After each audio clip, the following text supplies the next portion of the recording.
Bismillahirrahmanirrahim. Assalamualaikum warahmatullahi wabarakatuh.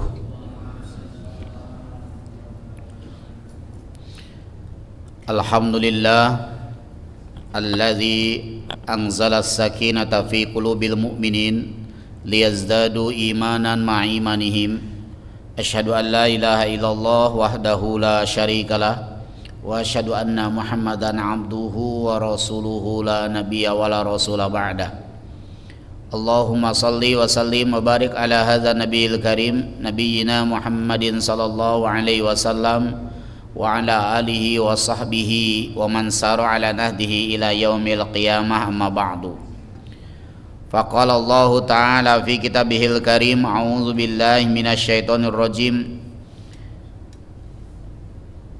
Syahrul Ramadan alladzi unzila fihi al-Qur'anu hudan lin-nasi wa bayyinatin minal huda wal furqan faman syahida minkum asy-syahra falyasum.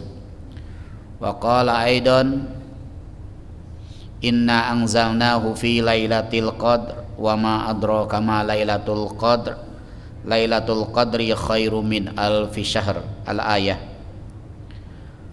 Wa qala aidan ya ayyuhalladzina amanu taqullaha haqqa tuqatih wa la tamutunna illa wa antum muslimun. Shadaqallahul azim wa shadaqa rasuluhul karim wa nahnu ala dzalika minasyahidina wa dzakirin.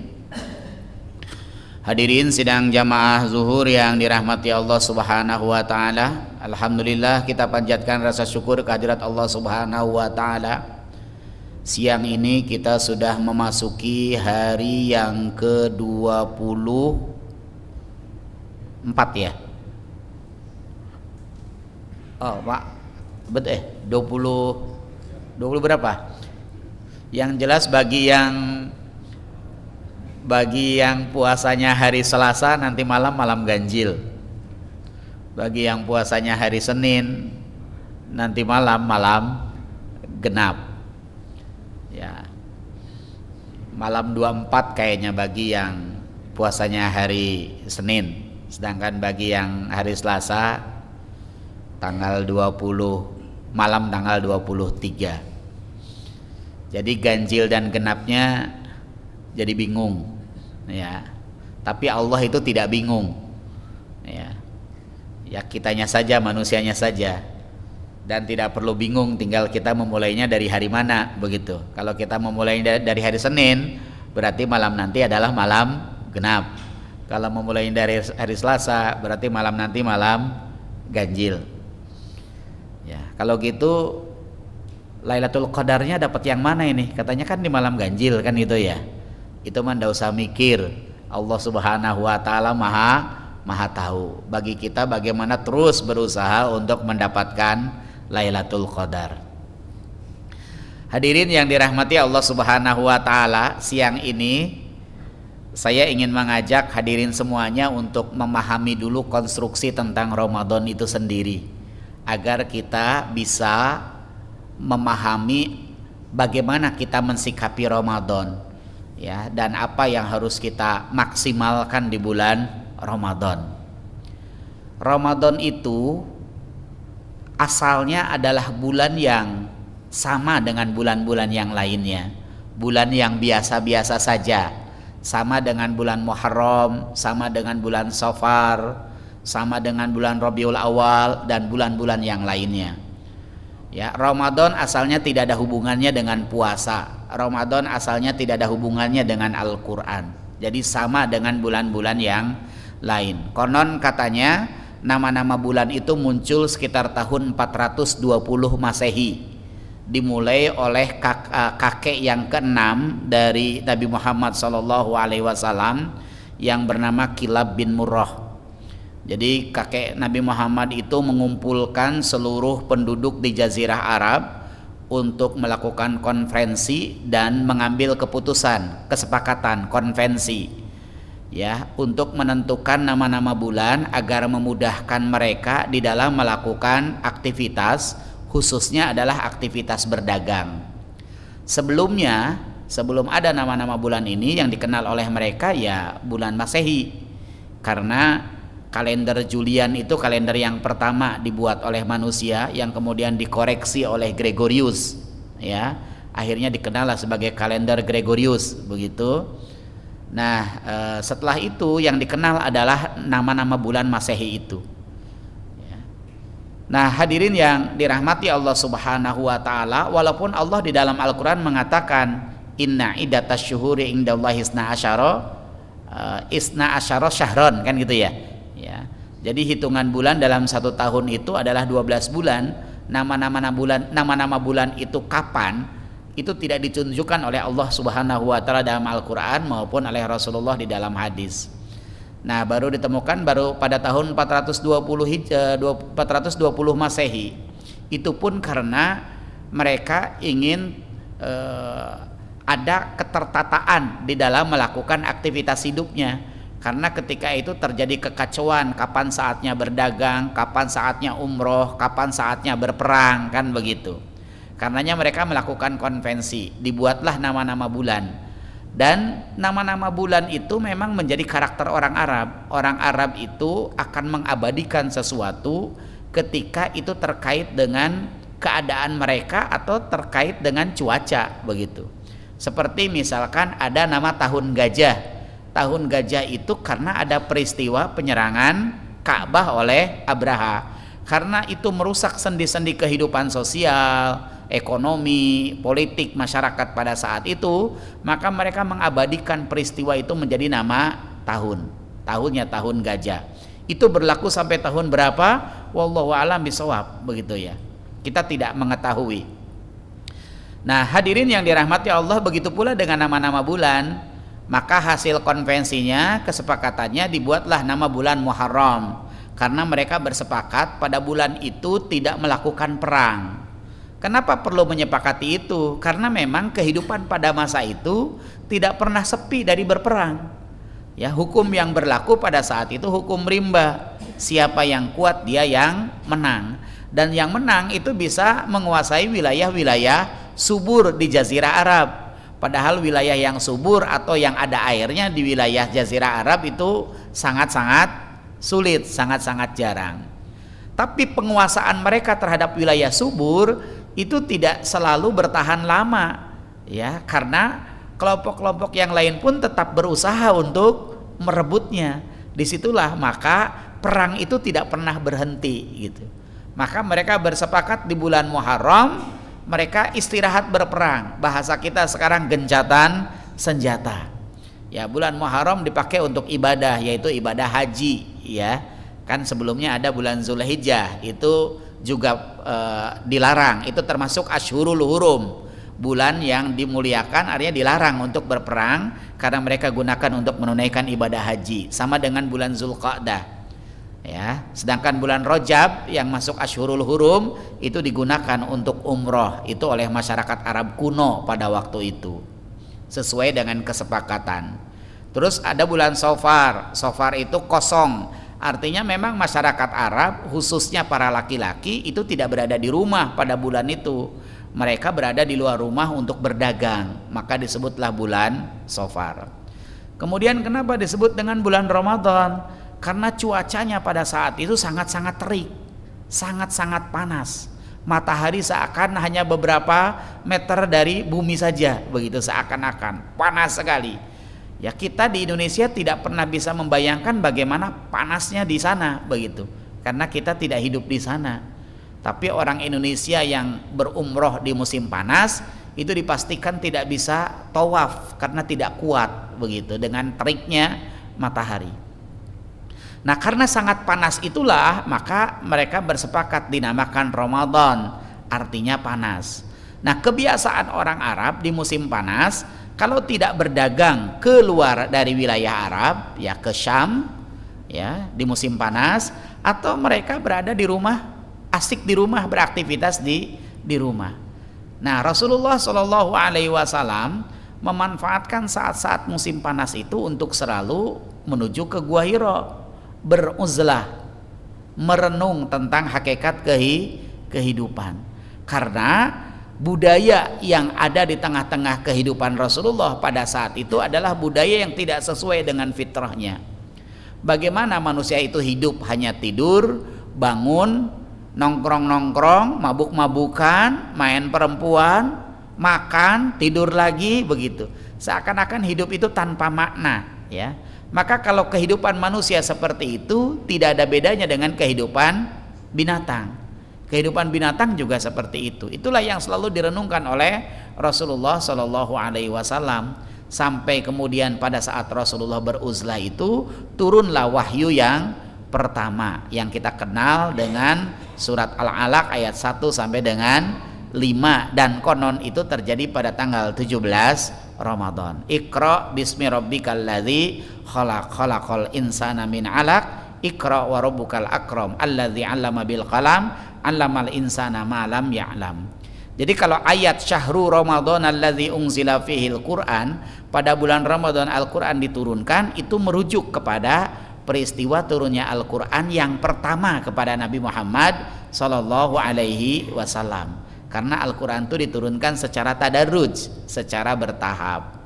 Nah hadirin yang dirahmati Allah Subhanahu Wa Ta'ala, karena Allah menurunkan Al-Quran di bulan Ramadan, maka nama Ramadan yang tadinya biasa-biasa saja menjadi bulan yang mulia. Jadi kalau pertanyaannya kenapa Al-Quran diturunkan di bulan Ramadan, ya jawabannya karena Rasulullah punya kebiasaan untuk beruzlah di bulan Ramadan, karena bulan pada saat itu dalam keadaan yang sangat panas, terik. Kebiasaan orang Arab berada di rumah atau berdagang keluar negara, kan itu rasionalisasinya, ya. Jadi Allah turunkan, walaupun jawabannya yang lain bisa juga jawabannya, ya terserah Allah, baunya Allah lah, itu makan jawaban fatalistik kan begitu ya. Ya, sebagai manusia kita tetap harus berpikir, menganalisis kan begitu. Nah hadirin yang dirahmati Allah Subhanahu Wa Ta'ala, jadi sejak diturunkannya Al-Quran kepada Rasulullah, maka bulan Ramadan yang tadinya bulan biasa-biasa saja menjadi bulan yang mulia, bulan yang paling mulia, ya, Sayyidul Ashhur kan itu ya, Sayyidus Syuhur, nah, kan gitu ya. Jadi tuannya bulan, di antara bulan-bulan itu yang paling mulia adalah bulan Ramadan. Malaikat yang menjadi perantara turunnya Al-Quran itu menjadi malaikat yang paling mulia, paling utama, ya. Malaikat Jibril disebut dengan Ruhul Kudus, ya. Nah terus orang yang pertama mendapatkan Al-Quran maka menjadi orang yang termulia, yaitu Nabi Muhammad Sallallahu Alaihi Wasallam. Jadi kemuliaan Ramadan itu tidak bisa dilepaskan dari Al-Quran. Disitulah mengapa Ramadan sering disebut dengan Syahrul Quran. Nah hadirin yang dirahmati Allah Subhanahu Wa Ta'ala, kalau Rasulullah menjadi mulia karena Al-Quran, maka kita pun harus meyakini ketika kita secara intensif interaksi dengan Al-Quran, insya Allah kita pun akan mendapatkan kemuliaan karena Al-Quran. Kemuliaan apa yang diperoleh itu hak Allah Subhanahu Wa Ta'ala. Yang pasti setidaknya kita akan mendapatkan syafaat di yaumul akhir nanti, sesuai dengan sabda Rasulullah, Iqra'ul Quran fa innahu ya'ti yaumal qiyamati syafi'an li ashabihi. Bacalah Al-Quran, karena Al-Quran itu kelak akan memberikan syafaat kepada siapapun yang membacanya. Nah hadirin yang dirahmati Allah Subhanahu Wa Ta'ala, lantas apa hubungannya Ramadan dengan puasa atau Al-Quran dengan puasa? Apakah puasa itu ada hubungannya dengan Ramadannya, atau puasa itu ada hubungannya dengan Al-Qurannya? Ya. Nah hadirin yang dirahmati Allah, kalau Allah tetapkan, wajibkan puasa pada bulan Ramadan, itu karena pada bulan Ramadan itulah Allah turunkan Al-Quran, sehingga puasa itu punya kaitan yang erat dengan Al-Qurannya. Ini yang ingin Allah tunjukkan. Maka kata Allah, faman syahida minkumus syahra, siapa yang melihat bulan Ramadan di mana Allah turunkan Al-Quran, falyasumhu, maka hendaklah ia melakukan puasa. Jadi puasa itu punya hubungan yang erat dengan Al-Quran. Begitu pentingnya Al-Quran sampai-sampai Allah harus menopang Al-Quran itu dengan ibadah yang lain, yaitu ibadah puasa. Lantas bagaimana hubungannya, korelasinya antara puasa dengan Al-Quran? Hadirin yang dirahmati Allah Subhanahu wa Ta'ala, orang yang sedang puasa, ya, itu kondisi spiritualnya sedang melampaui kondisi materialnya. Ya. Pada saat kita tidak puasa, lapar langsung makan. Bahkan nggak lapar pun ada makanan jadi makan, kan gitu ya. Ya. Minum haus, haus minum, bukan minum haus, haus minum. Ya. Ingin ngemil, tinggal ngemil. Ya. Sehingga seakan-akan hawa nafsu yang menguasai diri kita pada saat kita tidak puasa. Ya. Jadi kondisi materialnya itu lebih menguasai. Maka kita mah punya rumus, kayaknya kalau enggak 3 kali makan itu kok ya enggak marem gitu ya. Padahal siapa yang mewajibkan makan sehari 3 kali? Ya. Saya ketika ditanya, Ustadz, berapa sih bayar fidyah sekarang? Saya bilang 15.000 rata-rata paling sedikit. 15.000 paling sedikit. Itu mah sekali makan, bukan sehari. Lah saya bilang yang mewajibkan makan sehari 3 kali siapa? Ya. Tidak ada hadis yang mengatakan kita itu harus makan 3 kali sehari. Rasulullah itu makan setelah lapar dan berhenti sebelum kenyang. Itu saja Rasulullah katakan. Maka Rasulullah mengatakan bayar fidyah itu ya memberi makan 1 orang miskin sehari, ya, memberi makan orang miskin sesuai dengan hari yang dia tidak melakukan puasa, kan begitu. Jadi hari. Mungkin sebagian orang makannya budayanya ya sehari 2 kali, bahkan sebagian orang sehari satu kali. Nah hadirin yang dirahmati Allah Subhanahu wa Ta'ala, jadi kondisi material kita sedang menguasai diri kita saat kita sedang tidak puasa. Sementara ketika sedang puasa, kita lapar, kita sadar bahwa kita sedang melakukan puasa. Ketika kita haus, kita sadar bahwa kita sedang melakukan puasa. Ketika kita berbicara yang tidak sesuai dengan syariat agama, kita sadar bahwa kita sedang melakukan puasa. Maka kita tahan diri kita. Nah pada saat menahan itulah ruh kita sedang menguasai materi kita. Jadi kondisi spiritual kita sedang menguasai diri kita. Nah pada saat kondisi spiritual itu sedang melampaui kondisi material, maka hati kita sesungguhnya dalam keadaan yang bersih. Ya ini pernah saya sampaikan sebelum Ramadan sebenarnya ya. Jadi hati kita dalam keadaan yang bersih. Nah hati yang bersih itu sangat mendukung sekali agar kita bisa berinteraksi dengan Al-Quran. Karena Al-Quran itu kitab suci yang sangat berat. Al-Quran itu berisi ilmu pengetahuan yang sangat luas. Ya. Karena luasnya pengetahuan yang ada dalam Al-Quran sesungguhnya berat. Tapi Al-Quran menjadi tidak berat oleh mereka yang memiliki kebersihan hati. Disitulah Allah tetapkan mengapa puasa itu pada bulan Ramadan. Karena pada bulan itulah Allah turunkan Al-Quran. Daya dukung terhadap Al-Quran itu Allah munculkan kewajiban ibadah yang namanya puasa. Maka hadirin yang dirahmati Allah Subhanahu wa Ta'ala, ketika kita memahami secara filosofi tentang Ramadan ini, mestinya kita memiliki perhatian yang khusus, ya.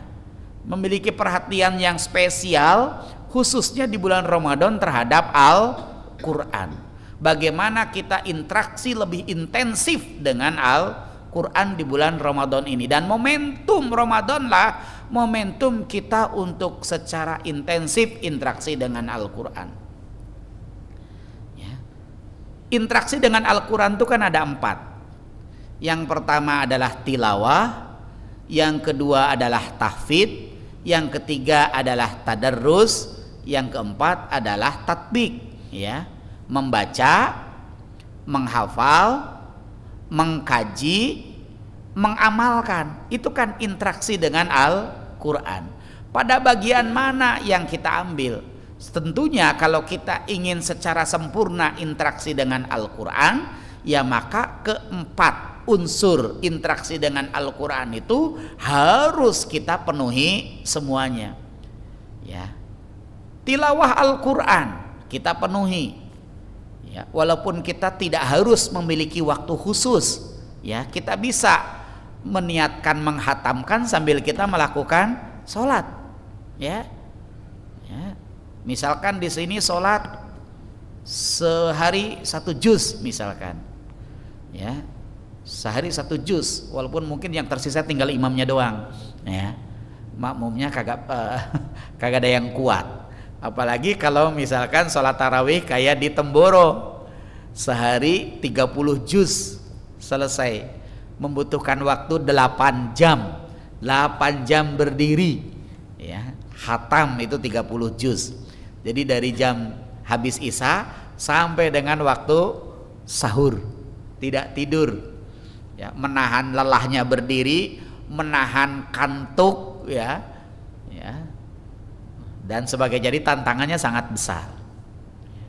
Jadi tilawah, ya.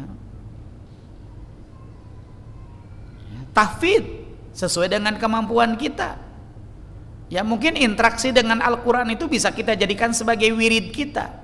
Wirid itu adalah amalan yang akan kita jadikan, amalan utama yang akan kita jadikan sebagai amalan andalan sampai dengan kematian kita.